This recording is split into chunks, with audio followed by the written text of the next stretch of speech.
Vlog मुख्तलिफ होगा। मेरा आज का वीलॉग अमूमी वीलॉग नहीं होगा। इसमें थोड़ी तकलीफ होगी आपके लिए, शायद डिसअपॉइंटमेंट भी होगी, थोड़ा गम होगा आपके लिए जरूर, क्योंकि मैं भी महसूस कर रहा हूं। 3 कहानियां आपके सामने रखना चाहता हूं, एक बेटी की कहानी, एक मां की कहानी और एक बेटे की कहानी। आपको बताना चाह रहा हूं कि हम कितने जालिम हैं और जब हम जुल्म करते हैं तो किस सफाकियत के साथ हम वो जुल्म करते हैं। आपको ये बताना चाहूंगा आज के वीलॉग में कि जब कोई मजलूम सिसक रहा होता है तो हमारे बड़े बड़े दानिश्वरों से लेके, ब्यूरोक्रेट से लेके, जजेस से, जर्नैल से लेके, एलीट से लेके कोई नहीं है जो उनकी दादरसी करे, बल्कि उनके लिए कोई आवाज ही उठा दे, कोई पुरसा ही दे दे, ये काम भी हम नहीं करते। पहली कहानी आपके सामने एक बेटी की रखता हूं। नाम है डॉक्टर मैमूना फारूक। जी हां, पेशे के एतबार से ये बेटी डॉक्टर है। 28 साल सिर्फ इसकी उम्र है, अनमैरिड है। यहां अनमैरिड इसलिए कह रहा हूं कि हमारा कल्चर, हमारी सकाफत यह है कि बच्ची की शादी ना हुई हो तो मां बाप उसे एक रात कहीं और नहीं रहने देते, क्योंकि आपको पता है हमारे कल्चर में जो वजन औरतों को उठाना पड़ता है, हर वो जुर्म जो औरत ने किया होता है और हर वो जुर्म जो उसने नहीं किया होता, उसकी सजा आखिर पर औरत को उठानी पड़ती है। कभी उस औरत को मां बन के वो वजन उठाना पड़ता है, कभी बेटी, कभी बहन और कभी बीवी। वजन हमेशा इस माशरे में औरत पर ही डाला जाता है। इस दफा भी ये वजन ज्यादा औरतों पर ही डाला गया है। डॉक्टर मैमूना फारूक लाहौर के एक हॉस्पिटल में गायनी की डॉक्टर हैं। पार्ट 2 के उनके इम्तहानात अगले चंद हफ्तों के अंदर आ रहे हैं।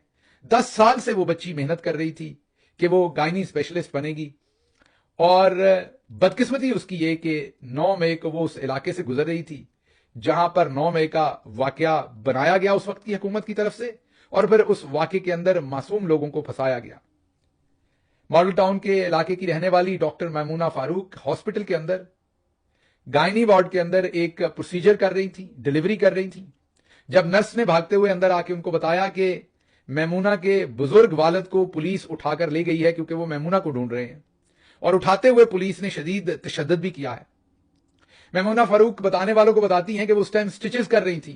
एक खातून जिसकी वो डिलीवरी करके हटी थी, वो कह रही थी कि मेरे से स्टिचेस नहीं हो रहे थे क्योंकि मेरे हाथ कांप रहे थे, क्योंकि मुझे पता था मेरे वालिद बुजुर्ग हैं, बीमार भी रहते हैं, और जब मुझे यह पता चला कि उन पर तशद्दुद हुआ है तो मुझे समझ नहीं आ रही थी कि मैं क्या करूं। खैर, उस बच्ची ने उस पेट को सिया, जो भी किया, वहां से निकल के घर पहुंची, पता किया, आखिरकार पुलिस के पास पहुंची, वहां से उसे उठाया गया, पता नहीं कहां कहां रखते हुए आखिरकार उसे जेल की काल कोठरी के अंदर फेंक दिया गया। डॉक्टर मैमूना फारूक आजकल जेल के अंदर बहुत ज्यादा रोती है, परेशान है वो अपने वालिद के लिए, क्योंकि उसका कोई भाई नहीं है। 2 बहनें हैं, दोनों ही डॉक्टर हैं। मैमूना छोटी है, वो भी डॉक्टर है, वालिद का ख्याल वही रखती थी, बहुत परेशान है, उसके लिए अक्सर जेल के अंदर वो परेशान रहती है। मैमूना को यह नहीं पता कि वो पार्ट 2 गायनी के एग्जाम दे सकेगी या नहीं दे सकेगी। उसकी पूरे 10 साल की मेहनत है, क्योंकि मैमूना फारूक के वालिद ने उसे और कुछ नहीं दिया, एजुकेशन ही दी है, वही उसका हथियार है। फर्क महसूस कर रहा हूं, एक तरफ मेरी बाजी मरियम है जो उसी मेडिकल कॉलेज में जाती हैं जहां से मैमूना फारूक गोल्ड मेडल लेती है।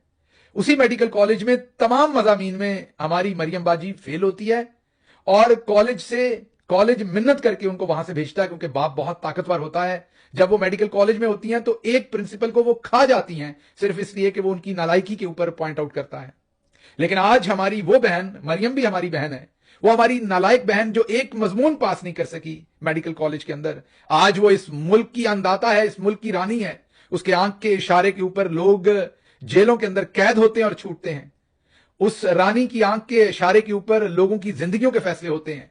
और दूसरी तरफ आप ही के मुल्क की बेटी डॉक्टर मैमूना फारूक, जो गायनी 2 के एग्जाम देने वाली थी, जो मेहनत करके अपना घर चला रही, अपने बाप के लिए, अपने खानदान के लिए इज्जत का बायस थी, क्योंकि उसने मेडिकल कॉलेज के अंदर गोल्ड मेडल लिया, जो आज जेल की उस काल कोठरी में पड़ी है, और उसे पता नहीं कि उसका जुर्म क्या है, क्योंकि वो उस वक्त महज उस जगह से गुजर रही थी। जियो फेंसिंग में उसका फोन आया और नग पूरे करने के लिए, नंबर पूरे करने के लिए उस अनमैरिड बच्ची को, 28 साल की बच्ची को उठा के जेल के अंदर फेंक दिया।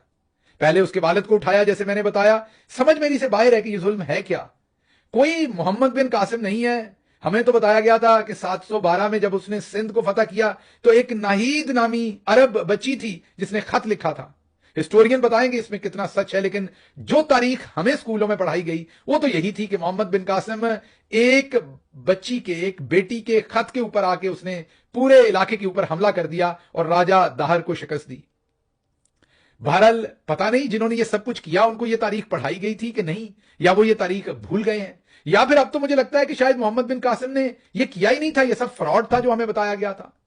اب تو میں یہ سوال پوچھنے کے اوپر کسی حد تک جائز ہوگا میرا یہ سوال کہ شاید محمد بن قاسم نے بھی ایسی عورتوں کو جیلوں میں ڈالا ہوگا، وہ کسی کو لبریٹ کرنے نہیں آیا ہوگا۔ اگر وہ آیا ہوتا تو کچھ تو انسپائریشن ہم ان سے لیتے۔ دوسری کہانی آپ کے سامنے رکھتا ہوں میں، ایک ماں کی کہانی۔ 65 سے 70 سال کی ماں ہے یہ، وہ ماں جس کے سارے بالوں کے اندر چاندی ہے، وہ ماں جو اس عمر میں پوری سونے کی ہوتی ہے۔ جب کوئی خاتون 65 یا 70 سال کی ہو تو آپ کو پتا ہے پورا گاؤں کیا پورا شہر ہی اسے ماں جی بولتا ہے۔ اس کے پاؤں کے نیچے جنت ہوتی ہے، اپنی ماں نہ بھی ہو تو دوسرے کی ماں سے دعا لے کے بندے کو ایک تقویت ملتی ہے کہ ایک ماں نے دعا دی ہے، اب کچھ نہیں ہوگا۔ اس ماں سے پورا معاشرہ اس ٹائم بد دعا لے رہا ہے۔ جب یہ سارا واقعہ ہوا تو اس کے چند دن کے بعد وہ مانچسٹر چلی گئی بیٹے کے پاس۔ ویزے کا غالباً مسئلہ تھا جس کی وجہ سے انہیں واپس آنا پڑا۔ بیٹے نے ماں کی منت کی کہ آپ دبئی سے واپس آ جائیے، پاکستان نہ جائیے۔ ماں نے جواب دیا، رفت شاہین صاحبہ نے جو ہماری بھی ماں لگتی ہیں، کہ نہیں بیٹا، پاکستان میرا اپنا ملک ہے، میں نے کوئی جرم نہیں کیا تو میرے ساتھ کیا ہوگا۔ لاہور ایئرپورٹ سے اس 65-70 سالہ ماں کو اٹھایا گیا اور جیل کے اندر پھینک دیا گیا ہے۔ کوئی پرسان حال نہیں ہے، ضمانتیں ہوتی ہیں دوبارہ پکڑ لیا جاتا ہے۔